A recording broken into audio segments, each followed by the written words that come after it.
Subscription کے button کو دبائیے اور ساتھ بیل آئیکن پر کلک کیجیے تاکہ آپ کو تمام ویڈیو فوراً مل سکیں۔ اس ویڈیو پسند آنے کی صورت میں اسے لائک، کمنٹ اور شیئر کرنا مت بھولیں۔ طاہر ایک گہری سوچ میں آہستہ آہستہ قدم اٹھاتا ہوا حاکم شہر کے محل میں داخل ہوا۔ اپنے کمرے کی بجائے وہ دوسرے کمرے کے دروازے پر جہاں اس کے ساتھی ٹھہرائے گئے تھے رک گیا۔ دروازے کا ایک کواڑ بند اور ایک کھلا تھا۔ کمال طاہر کا اشارہ پا کر اندر داخل ہوا تو ابو اسحاق نے چلا کر کہا، تم بہت بیوقوف ہو، ہم نے سارا شہر چھان مارا، آخر کہاں تھے تم؟ کمال نے سہمی ہوئی آواز میں جواب دیا، میں یہیں تھا۔ تم نے طاہر کو دیکھا؟ طاہر کو؟ کیا وہ یہاں نہیں ہے؟ تم جدھر جی چاہتا ہے منہ اٹھا کر چل دیتے ہو، اگر ہم پر کوئی مصیبت آئی تو وہ تمہاری وجہ سے ہوگی۔ طاہر چپکے سے کمرے میں داخل ہوا۔ ابو اسحاق نے جلدی سے کہا، ہم آپ کے متعلق باتیں کر رہے تھے، آپ کہاں تھے؟ میں بہت پریشان تھا۔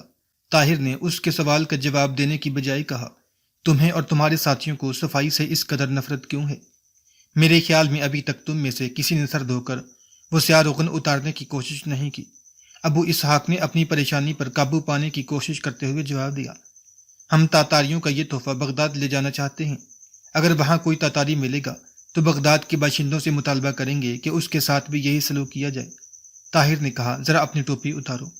ابو اسحاق نے قدرے تذبذب ظاہر کرنے کے بعد اپنی ٹوپی اتاری اور پھر جلدی سے اپنے سر پر رکھتے ہوئے کہا، میری احتیاط کے باوجود یہ روغن اتر چکا ہے، بغداد میں سیاہ روغن کی کمی نہیں۔ تم یہاں اپنا سر دھو کر صاف کر لو اور بغداد پہنچ کر سر پر تازہ سیاہی مل لینا۔ اور جمیل، ذرا تمہارا سر بھی دیکھو۔ جمیل نے ابو اسحاق کی طرف دیکھا اور اس کا اشارہ پا کر ٹوپی اتار کر پھر جلدی سے سر پر رکھ لی۔ طاہر نے کہا، کمال تم بھی شاید اپنا سر نہیں دھویا۔ طاہر نے کہا، کمال تم نے بھی شاید اپنا سر نہیں دھویا۔ کمال نے یکے بعد دیگرے ابو اسحاق، جمیل اور طاہر کی طرف دیکھا اور طاہر کا اشارہ پا کر جھجکتے ہوئے اپنی ٹوپی اتار دی۔ ابو اسحاق اور جمیل ایک لمحے کے لیے مبہوت ہو کر رہ گئے تھے۔ طاہر نے کہا، ابو اسحاق کمال کے سر پر شاید کچھ لکھا ہوا ہے، ذرا پڑھ کر تو سناؤ۔ ابو اسحاق نے کہا، تو آپ سب کچھ جان گئے ہیں؟ طاہر نے کہا، نہیں، ابھی تک تم دونوں کی کھوپڑیاں میری نگاہوں سے پوشیدہ ہیں۔ ابو اسحاق اٹھ کھڑا ہو گیا، اس کا ایک ہاتھ خنجر کے دستے پر تھا۔ طاہر نے جلدی سے اپنا خنجر نکالتے ہوئے گرجتی ہوئی آواز میں کہا، بیٹھ جاؤ، تمہاری طرف سے کسی جوش و خروش کا مظاہرہ میری یہ رائے نہیں بدل سکے گا کہ غدار بزدل ہوتے ہیں۔ ابو اسحاق اب طاہر کی بجائے اپنے ساتھیوں کی طرف دیکھ رہا تھا۔ کمال کی بے حسی اس کے لیے حوصلہ شکن تھی۔ جمیل نے چند بار اٹھنے کی کوشش کی لیکن طاہر کی نگاہوں نے اسے بیٹھنے پر مجبور کر دیا۔ طاہر نے کہا، سلطنت خوارزم کے لیے تمہارے سر بہت اہم ہیں، اگر یہ ضبط کر لیے گئے تو میں تمہیں یقین دلاتا ہوں کہ تمہارے باقی دڑ بغداد پہنچا دیے جائیں گے۔ کمال نے کہا، لیکن میرے ساتھ آپ کا وعدہ۔ طاہر نے اس کی بات کاٹتے ہوئے کہا، تم خاموش رہو۔ ابو اسحاق نے سہمی ہوئی آواز میں کہا، آپ اور ہم سب خلیفہ کی خدمت گزار ہیں۔ جس نیک نیتی کے ساتھ آپ نے اپنا فرض پورا کیا ہے، اسی نیک نیتی کے ساتھ ہم نے بغداد پہنچ کر اس جھگڑے کا فیصلہ خلیفہ کو سونپ دیں۔ طاہر نے کہا، تم جھوٹ کہتے ہو، خلیفہ تمہاری اور وزیر خارجہ کی سازش میں شریک نہیں۔ کیا یہ بہتر نہیں ہوگا کہ آپ کوئی رائے قائم کرنے سے پہلے بغداد پہنچ کر خلیفہ سے پوچھ لیں، اگر ان کی گواہی؟ ابو اسحاق طاہر کے عقب میں نیموا دروازے سے باہر کسی کو کھڑا دیکھ کر رک گیا اور پھر اپنا لہجہ تبدیل کرتے ہوئے کہا، آپ خوارزم سے انعام کے لالچ میں ہمیں پھنسا کر خود بچ نہیں سکتے۔ آپ نے خلیفہ سے انعام حاصل کرنے کے لیے ہمیں اپنے ناپاک مقاصد کا اعلی کار بنایا۔ اب آپ خوارزم کی خاطر ہمیں فروخت کر رہے ہیں۔ کاش ہمیں یہ پہلے علم ہوتا کہ آپ ہماری کھوپڑیوں پر کیا لکھوا رہے ہیں۔ ہمیں آپ نے صرف یہ بتایا کہ ہم بغداد کی بہت بڑی خدمت سر انجام دینے والے ہیں اور ہم اس کے صلے میں مالا مال کر دیے جائیں گے۔ طاہر نے آگے بڑھ کر ابو اسحاق کے منہ پر ایک گونسہ رسید کرتے ہوئے کہا، خاموش ذلیل انسان، تم یہ کس پر ثابت کرنا چاہتے ہو کہ تمہاری ناپاک سازش میں بھی شریک تھا؟ ابو اسحاق نے سنبھلتے ہوئے جواب دیا، تم پر، جس نے ہمیں پیسوں کا لالچ دے کر ذلت کی انتہا تک پہنچا دیا۔ میں اس شہر کے گورنر کے سامنے جا کر چلاؤں گا کہ یہ مساجد میں تقریریں کرنے والا انسان اپنے وقت کا سب سے بڑا دشمن اسلام ہے۔ طاہر نے کہا، تم اس یا وہ کوئی بھی مجھے مرعوب نہیں کر سکتے۔ تمہارے جیسے غدار کو کیفر کردار تک پہنچانے کے لیے میں اگر خود بھی سولی پر چڑھ جاؤں تو مجھے پرواہ نہیں ہوگی۔ کمرے کا دروازہ کھلا اور شہر کا گورنر چند نوکروں کے ہمراہ اندر داخل ہوا۔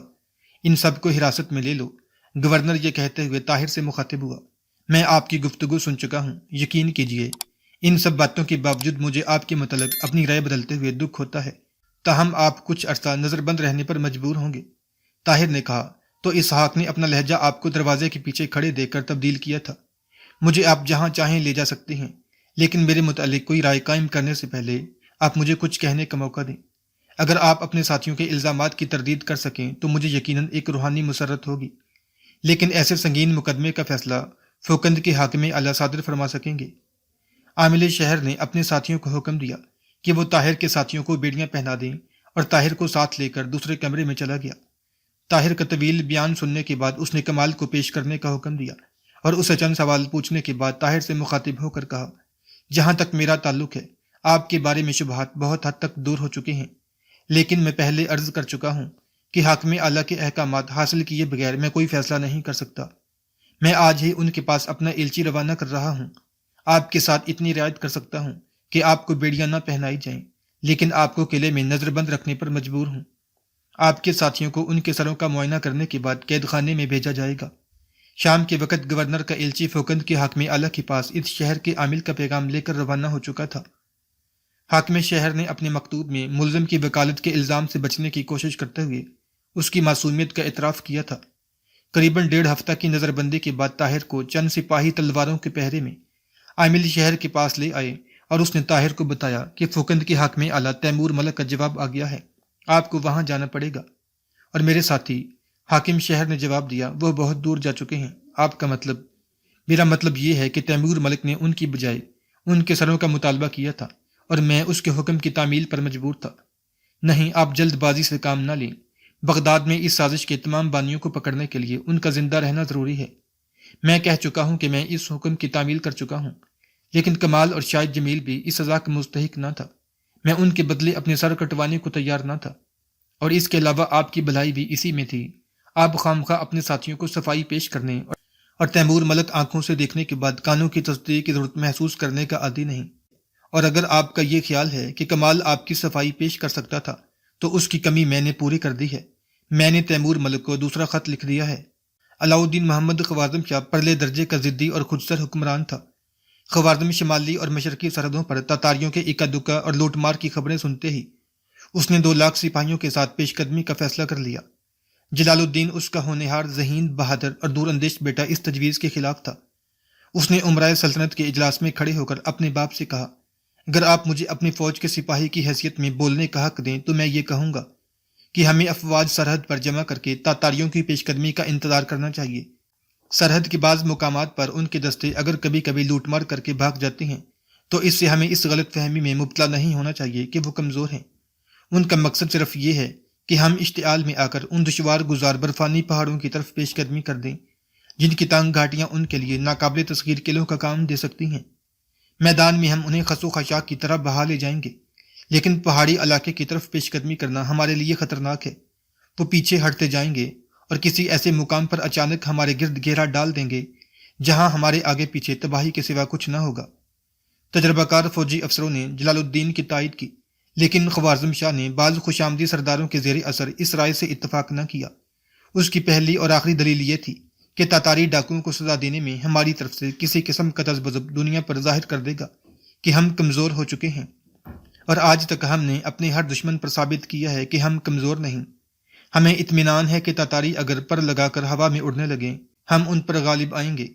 جب جلال الدین کو اپنے باپ کا ارادہ بدلنے میں کسی طرح کامیابی نہ ہوئی تو اس نے کہا، اگر آپ کا یہی ارادہ ہے تو میں درخواست کرتا ہوں کہ اس مہم پر مجھے روانہ کیا جائے اور آپ باقی فوج کے ساتھ ملک کے اندر رہیں۔ خوارزم شاہ نے اپنے دور اندیش بیٹے کی یہ تجویز بھی رد کر دی اور اسے ملک کی حفاظت کا کام سونپ کر شمال مشرق کی طرف پیش قدمی کر دی۔ جلال الدین کے خدشات صحیح ثابت ہوئے۔ 2 لاکھ مسلمانوں کے سیلاب کے سامنے تاتاریوں کے منتشر دستے چاروں اطراف سے سمٹ کر پیچھے ہٹنے لگے، اور خوارزم شاہ اپنی طاقت کے نشے میں سرشار چند تجربہ کار سرداروں کے مشورے کے خلاف آگے بڑھتا گیا۔ اس کا حوصلہ بڑھانے کے لیے بعض مقامات پر تاتاریوں کی افواج معمولی مزاحمت کے بعد بھاگ نکلی۔ تاتاریوں کی اس چال نے شاہی خوارزم کو خطرات سے اور زیادہ بے پرواہ کر دیا۔ ایک صبح ایک وادی میں جس کے 3 اطراف اونچے پہاڑ اور ایک طرف گھنا جنگل تھا، خوارزم کی افواج کا تاتاریوں کے چند دستوں سے تصادم ہوا۔ تاتاری مدافعانہ جنگ لڑتے ہوئے جنگل کی طرف ہٹنے لگے اور باقی 3 اطراف کے پہاڑوں پر تاتاریوں کا ٹڈی دل لشکر نمودار ہونے لگا۔ خوارزم شاہ نے اپنی غلطی کا احساس اس وقت کیا جب چاروں طرف سے تیروں کی بارش ہو رہی تھی۔ اس تنگ میدان میں ترک نیزہ بازوں کو اپنے جوہر دکھانے کا موقع نہ ملا۔ گھنے جنگل کے سوا ان کے لیے کوئی جائے پناہ نہ تھی۔ تینوں کی بارش کے علاوہ تاتاریوں کے بے شمار دستے پہاڑوں سے نیچے اتر کر خوارزم شاہ کی افواج میں تباہی مچا رہے تھے۔ اس تباہی سے بچنے کے لیے ترک افواج نے جنگل میں پناہ لینے کی کوشش کی، لیکن یہاں بھی ہر درخت کے نیچے ایک تاتاری تیر انداز موجود تھا۔ تیسرے پہر تک خوارزم کی افواج نے تاتاریوں سے تمام جنگل کو صاف کر دیا اور تاتاری پہاڑوں پر سے آہستہ آہستہ غائب ہونے لگے، لیکن ترکوں کے نقصانات اس قدر زیادہ تھے کہ شام کے وقت خوارزم شاہ کی فوج کے افسر میدان میں لاشیں گننے کی بجائے زندہ آدمیوں کی گنتی کر رہے تھے۔ اس تباہی کے بعد خوارزم شاہ اپنی رہی سہی افواج کے ساتھ آگے بڑھنے کی ہمت نہ ہوئی، اور جب وہ واپس آ رہا تھا تو اسے راستے میں خبر ملی کہ شمال کی طرف سے تاتاریوں کا لشکر فوکند کی طرف پیش قدمی کر رہا ہے۔ فوکند کے حاکم اعلیٰ تیمور ملک نے یہ کہلا بھیجا کہ اس وقت میرے پاس 5000 سپاہی ہیں، تاہم مجھے یقین ہے کہ میں ایک مدت تک تاتاریوں کا طوفان روک سکوں گا، لیکن اگر سلطان مجھے 20,000 سپاہیوں کی کمک بھیج دے تو ممکن ہے کہ عالم اسلام کے متعلق تاتاریوں کے ارادے ہمیشہ کے لیے بدل دوں۔ خوارزم شاہ گزشتہ جنگ میں غیر متوقع تباہی کے باعث اس قدر بدحواس ہو چکا تھا کہ اس نے غصے سے کانپتے ہوئے تیمور ملک کا خط پھاڑ ڈالا اور ایلچی سے کہا، اگر تیمور ملک یہ سمجھتا ہے کہ وہ ہماری نسبت زیادہ تجربہ کار ہے تو وہ بیوقوف ہے۔ لیکن بعض افسروں کے سمجھانے پر خوارزم شاہ نے تیمور ملک کو یہ پیغام بھیجا کہ میں 20,000 سپاہی بھیجنے سے پہلے یہ دیکھنا چاہتا ہوں کہ تم اپنے 5,000 سپاہیوں سے تاتاریوں کو کب تک روک سکتے ہو۔ فوکند کے قید خانے میں طاہر کو 2 مہینے گزر گئے۔ قید خانے کے داروغہ سے اس نے بار بار یہ درخواست کی کہ اسے شہر کے حاکم اعلیٰ کے سامنے پیش کیا جائے، لیکن اسے ہر بار یہ جواب ملتا کہ جب انہیں فرصت ہوگی وہ خود بلا لیں گے۔ طاہر نے داروغہ سے خط لکھنے کی اجازت طلب کی، لیکن اس نے جواب دیا کہ جاسوسی کے جرم میں گرفتار ہونے والوں کے لیے یہ سہولت مہیا نہیں کی جا سکتی۔ طاہر کو کسی دوسرے قیدی سے ملنے کی اجازت بھی نہ تھی۔ وہ قید خانے سے باہر دنیا کے تمام حالات سے بے خبر تھا۔ وہ بے قرار ہو کر دن میں کئی مرتبہ یہ سوچتا تھا، آخر مجھے اب تک کیوں نہیں بلایا گیا؟ قید خانہ سے باہر کیا ہو رہا ہے؟ کیا تاتاریوں نے حملہ کر دیا ہے؟ حاکم اعلیٰ کو میرے متعلق سوچنے کی فرصت نہیں ملتی۔ کیا وہ میرا بیان لیے بغیر مجھے عمر قید کی سزا دے چکے ہیں؟ ایک دن چند سپاہی اسے ننگی تلواروں کے پہرے میں قید خانے سے نکال کر فوکند کے گورنر تیمور ملک کے محل میں لے گئے۔ تیمور ملک ایک خوش وضع اور خوش اخلاق آدمی تھا۔ اس کی شجاعت اور شرافت کی داستانیں دور دور تک مشہور تھیں۔ اس نے نہایت اطمینان سے طاہر کی سرگزشت سنی۔ طاہر نے اپنا بیان ختم کرنے کے بعد خوارزم شاہ کے سفیر کا وہ خط پیش کیا جس میں اس نے طاہر کی نیک نیتی پر اعتماد ظاہر کیا تھا۔ اس خط میں سلطان صلاح الدین ایوبی کی تلوار کا بھی ذکر تھا۔ تیمور ملک نے کچھ دیر سر جھکا کر سوچنے کے بعد اپنی عقابی نگاہیں ڈالتے ہوئے کہا، جہاں تک میری رائے کا تعلق ہے میری رائے تمہارے خلاف نہیں، لیکن سلطان معظم کا حکم ہے کہ اس قسم کے سارے مقدمات ان کے پاس بھیجے جائیں۔ تمہاری گرفتاری کی اطلاع ان تک پہنچ چکی ہے اور میں ان کے حکم کا انتظار کر رہا ہوں۔ طاہر نے کہا، مجھے قید میں 2 مہینے گزر چکے ہیں، مجھے یہ بھی معلوم نہیں کہ دنیا میں کیا ہو رہا ہے۔ میں بہت جلد بغداد پہنچنا چاہتا ہوں، وہاں کے لوگوں کو صحیح حالات سے باخبر کرنے کی ضرورت ہے۔ میرا دل گواہی دیتا ہے کہ تاتاری آپ کی سلطنت پر کسی دن اچانک حملہ کر دیں گے، اور مجھے یقین ہے کہ بغداد کی مداخلت یہ حملہ روک سکے گی۔ اگر یہ نہ ہو سکا تو کم از کم خوارزم کی مدد کے لیے بغداد کے لوگوں کو منظم کر سکوں گا۔ مجھے صرف چند دن کی رخصت دیں، میں وعدہ کرتا ہوں کہ میں بغداد کے لوگوں تک پیغام پہنچا کر آپ کے پاس حاضر ہو جاؤں گا۔ ایک قیدی کی زبان سے ایسی درخواست آپ شاید مضحکہ خیز سمجھیں، لیکن میں آپ کو کس طرح یقین دلاؤں کہ میں ایک مسلمان ہوں اور مسلمانوں کی عزت اور آزادی کو اپنی جان سے زیادہ عزیز سمجھتا ہوں۔ خدا کے لیے میرے وعدے پر یقین کیجیے، ورنہ کم از کم مجھے فوراً خوارزم شاہ کے پاس ہی بھیج دیجیے۔ تیمور ملک نے جواب دیا، نوجوان، تاتاریوں کے ساتھ ہماری جنگ شروع ہو چکی ہے اور اب تک تو ہماری بدترین شکست کی خبر شاید بغداد بھی پہنچ چکی ہو۔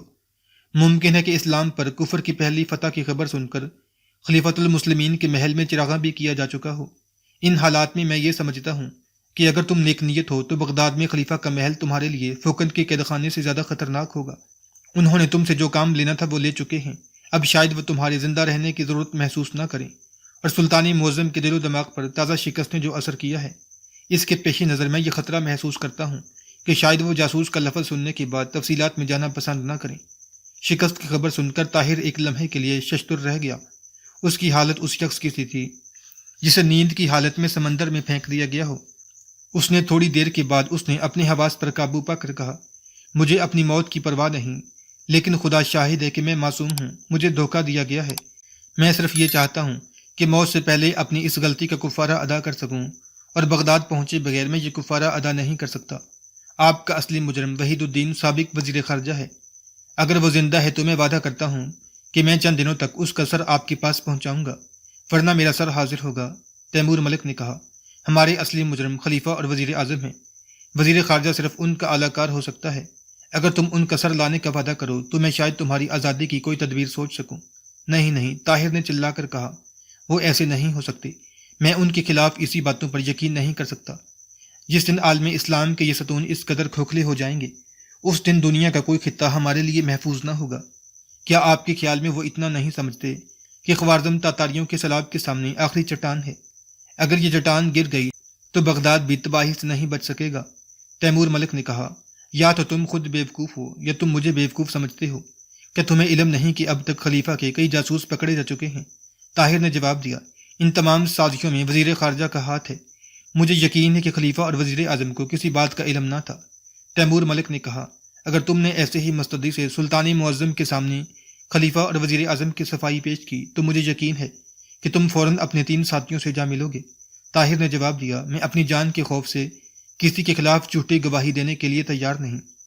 تیمور ملک اس کے جواب میں کچھ کہنا چاہتا تھا، لیکن ایک فوجی افسر نے اندر آ کر اطلاع کی کہ سلطانی معظم کا ایلچی ملاقات کی اجازت چاہتا ہے۔ تھوڑی دیر میں ایک ترک افسر اندر داخل ہوا اور اس نے تیمور ملک کو ایک خط پیش کیا۔ تیمور ملک نے خط پڑھنے کے بعد پہلے ایلچی اور پھر طاہر کی طرف دیکھا اور انتہائی مغموم آواز میں کہا، تمہارے متعلق سلطانی معظم کا حکم آ گیا ہے۔ مجھے افسوس ہے کہ اب میرے بس میں کچھ نہیں، تم یہ پڑھ سکتے ہو۔ تیمور ملک نے خط طاہر کی طرف بڑھا دیا، لیکن اس نے آگے بڑھ کر خط لینے کی بجائے کہا، اس خط کی تحریر میں آپ کے چہرے سے پڑھ سکتا ہوں، میں صرف یہ پوچھنا چاہتا ہوں کہ میں کب تک زندہ ہوں؟ کل تک۔ تیمور ملک نے یہ کہہ کر سر جھکا لیا۔ طاہر کے چہرے پر ایک دردناک مسکراہٹ نمودار ہوئی۔ تیمور ملک نے تھوڑی دیر بعد گردن اوپر اٹھائی۔ وہ منہ سے کچھ نہ کہہ سکا، لیکن اس کی نگاہیں یہ کہہ رہی تھی، نوجوان، مجھے تمہارے ساتھ ہمدردی ہے، لیکن میں بے بس ہوں۔ طاہر نے کہا، اگر یہ فیصلہ آخری ہے تو کیا میں ایک باعزت موت کی توقع رکھ سکتا ہوں؟ تیمور ملک نے جواب دیا، سلطانی معظم کا حکم ہے کہ تمہیں لوگوں کے سامنے پھانسی پر لٹکایا جائے۔ تیمور ملک کوئی اور بات کیے بغیر اٹھ کر محل کے دوسرے کمرے میں چلا گیا۔ طاہر کو ننگی تلواروں کے پہرے سے محل سے باہر نکالا گیا۔ دروازے کی سیڑھیوں کے نیچے لوگوں کا ایک ہجوم کھڑا تھا۔ لوگ طاہر کو دیکھتے ہی انتقامی جذبے کے تحت نعرے لگانے لگے، قوم کا غدار، خلیفہ کا جاسوس، دشمن اسلام، پکڑ لو، مار ڈالو۔ سپاہی ہجوم کا اشتعال دیکھ کر دروازے میں رک گئے۔ ہجوم میں سے چند نوجوان نکل کر سیڑھیوں پر چڑھنے لگے، لیکن سپاہیوں نے انہیں تلواروں اور نیزوں سے ڈرا کر دمکا کر روک دیا۔ تاہم ہجوم کا اشتعال ہر لہجہ بڑھ رہا تھا۔ کسی نے پتھر پھینکا، لیکن یہ پتھر طاہر کو لگنے کی بجائے ایک سپاہی کے ماتھے پر لگا اور وہ دونوں ہاتھوں میں سر دبا کر بیٹھ گیا۔ چند اور پتھر اور 3-4 سپاہی زخمی ہو گئے۔ ایک فوجی افسر نے آگے بڑھ کر یہ کہنے کی کوشش کی کہ اس کی موت کا حکم صادر ہو چکا ہے، لیکن اس کی آواز لوگوں کے نعروں میں دب گئی۔ لیکن ایک پتھر کھانے کے بعد اس نے چلا کر کہا، قیدی کو محل میں واپس لے جاؤ اور دروازہ بند کر دو۔ لیکن طاہر نے پہرے دار کی ننگی تلواروں کی پرواہ نہ کرتے ہوئے ایک قدم آگے بڑھ کر دونوں ہاتھ اوپر اٹھائے، بلند آواز میں کہا، مسلمانوں، ایک غدار اور جاسوس کے خلاف نفرت کا یہ جذبہ تم میں زندگی کا ثبوت ہے، لیکن تمہیں شاید یہ معلوم نہیں کہ میری موت کا حکم صادر ہو چکا ہے۔ مجھے کل تمہارے سامنے پھانسی پر لٹکا دیا جائے گا، اور اس کے بعد میرا مقدمہ اس بڑی عدالت میں پیش ہوگا جہاں ہر مظلوم دادرسی کی توقع رکھتا ہے۔ لوگوں کا شور کم ہو رہا تھا اور وہ نفرت اور حقارت کے جذبے سے مغلوب ہونے کے باوجود طاہر کی زبان سے کچھ سننا چاہتے تھے۔ لیکن ایک سپاہی نے طاہر کی گردن پر تلوار کی نوک رکھتے ہوئے کہا، تم لوگوں کے سامنے تقریر کرنے کا کوئی حق نہیں۔ کسی نے پیچھے آ کر سپاہی کا ہاتھ پکڑ لیا۔ سپاہی نے مڑ کر دیکھا تو اس کے سامنے تیمور ملک کھڑا تھا۔ تمام سپاہی ادب و احترام کے ساتھ گورنر کی طرف دیکھنے لگے۔ ایک لمحے کے بعد لوگوں کی آوازیں پھر آہستہ آہستہ بلند ہونے لگی۔ تیمور ملک نے آگے بڑھ کر ہاتھ بلند کیا اور کہا، سلطان معظم کے حکم سے اس شخص کو کل تمہارے سامنے پھانسی پر لٹکا دیا جائے گا۔ کیا ایک شخص جو صرف ایک دن کا مہمان ہے تمہاری طرف سے بہتر سلوک کا حقدار نہیں؟ تیمور ملک پہرے داروں کو اپنے پیچھے آنے کا اشارہ کر کے سیڑھیوں سے نیچے اترا۔ لوگوں نے فوراً ادھر ادھر سمٹ کر راستہ چھوڑ دیا۔ سپاہی طاہر کے گرد حلقہ باندھ کر اس کے ساتھ چل دیے۔ چند قدم چلنے کے بعد تیمور ملک رک کر ہجوم سے مخاطب ہوا، میں بہت مصروف ہوں، سرحد کے پار تاتاریوں کے دستے دیکھے گئے ہیں، مجھے ڈر ہے کہ جنوب کے اور شہروں کی طرح وہ فوکن پر بھی اچانک حملہ نہ کر دیں، اس لیے یہ نعرے لگانے کا وقت نہیں، تلواریں تیز کرنے کا وقت ہے۔ تم نے میرے 2 سپاہیوں کو زخمی کر دیا ہے، تم جانتی ہو کہ میرے پاس زیادہ سپاہی نہیں ہیں.